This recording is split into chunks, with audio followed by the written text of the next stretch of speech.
잊을만 하면 터지는 더불어민주당의 성폭력. 어제는 경찰수사심의위원회가 장경태 의원의 성추행 혐의에 대해 송치 결론을 냈습니다. 이 사건이 처음 알려진 지 무려 4개월 만의 일입니다. 그리고 조금 전 장경태 의원이 탈당했다는 속보가 떴습니다. 징계를 질질 끌어오다가 이제서야 4개월 만에 탈당으로 꼬리 자르기 하려는 것 아닌가 하는 생각이 듭니다. 더불어민주당은 꼬리 자르기로 끝낼 생각하지 말고 이 사건에 대해서 대국민 사과할 것을 강력히 촉구합니다.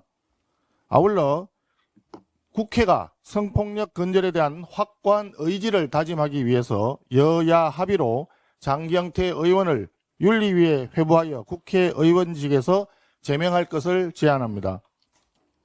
한편 전재수 의원이 피의자 신분으로 검경 합수본의 소환조사를 받았습니다.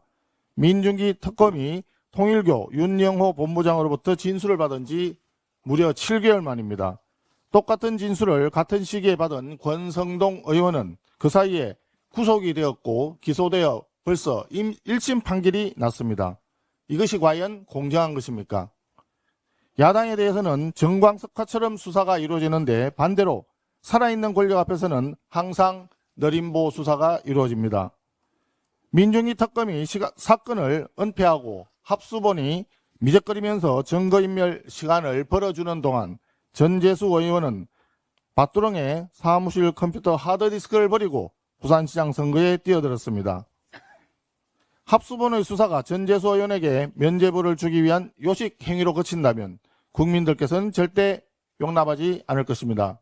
아울러 전재수 의원은 지금이라도 후보직을 사퇴하고 수사에 성실하게 임하는 것이 부산 시민과 국민에 대한 도리라고 하는 점을 명심하기 바랍니다. 지금 이재명 정권이 추진하는 사법 파괴, 검찰 해체의 본질은 장경태, 전재수 의원처럼 살아있는 권력에 대한 수사를 방해하고 힘없는 사람들만 수사하고 단죄하는 불공정한 세상을 만드는 결과가 됩니다.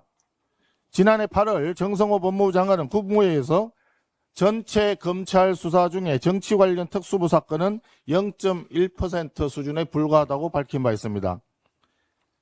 이 말은 많이 잡아야 0.1%의 극소수 일부 사건 때문에 99.9%의 일반 범죄 수사 기능을 약화시키고 마비시키는 검찰 해체하겠다는 것인데 이것이 과연 온당한 것인지 공정한 것인지 국민들은 묻고 있습니다. 빈대도 아니고 곰팡이 잡겠다고 초과상관 태우는 격입니다. 법안의 내용을 보면 검찰의 최소한의 수사 통제 장치마저 삭제해버림으로써 경찰이 과잉 수사를 하거나 사건을 은폐해도 이를 막을 장치가 없습니다.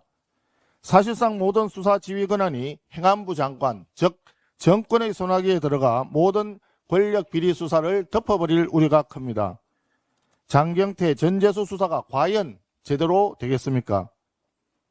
그런데 지금 더불어민주당은 수사, 기소, 분리라고 하는 도구말을 절대적인 계시처럼 외우는 사법 탈레반 집단이 되었습니다. 수사, 기소, 분리가 그토록 절대적인 원칙이라면 공수처는 왜 수사, 기소, 분리하지 않습니까? 또 특검은 왜 수사, 기소, 분리 추진하지 않습니까? 이러한 탈레반 집단 때문에 수사가 길어지고 기소가 늦어져서 1심, 2심, 3심을 거쳐서 4심, 헌법소원까지 가게 된다면 수사부터 재판까지 걸리는 시간이 무한정 늘어나서 결과적으로 누가 이득을 보겠습니까? 조주빈이 웃고 구제역이 웃고 온갖 파렴치한 범죄자들만 웃는 세상이 되는 것입니다. 그에 반해서 변호사비를 댈 돈도 부족한 서민들과 범죄 피해자들의 고통은 엄청나게 늘어나게 됩니다. 이득을 보는 집단은 정권과 범죄자들이고 힘없는 국민들과 야당은 무한 고통을 받게 되는 결과가 됩니다. 이것이 올바른 나라입니까? 이것이 정당한 것입니까? 국민의힘은 사법정의 실현과 국민의 기본권 수호를 위해 끝까지 소리치며 싸워갈 것입니다. 금리 관련해서 한마디만 더 드리겠습니다. 미국 FOMC에서 기준금리를 동결했습니다. 동시에 물가 전망을 2.7%로 상향하고 인플레이션 진전 없이는 금리 인하가 어렵다고 분명하게 밝혔습니다. 연준의 이번 결정은 단순한 금리 동결을 넘어 고금리 장기화 가능성을 시사하는 명확한 신호입니다. 이에 따라 어제 원달러 환율은 17년 만에 처음으로 종가 기준 1,500원을 넘어섰고 주식시장 변동성도 확대되고 있습니다. 고환율은 중동 전쟁으로 인해서 갑자기 촉발된 것은 아닙니다. 이재명 정부 출범 후 작년 하반기부터 1,400원대 후반 고환율이 고착되어 왔습니다.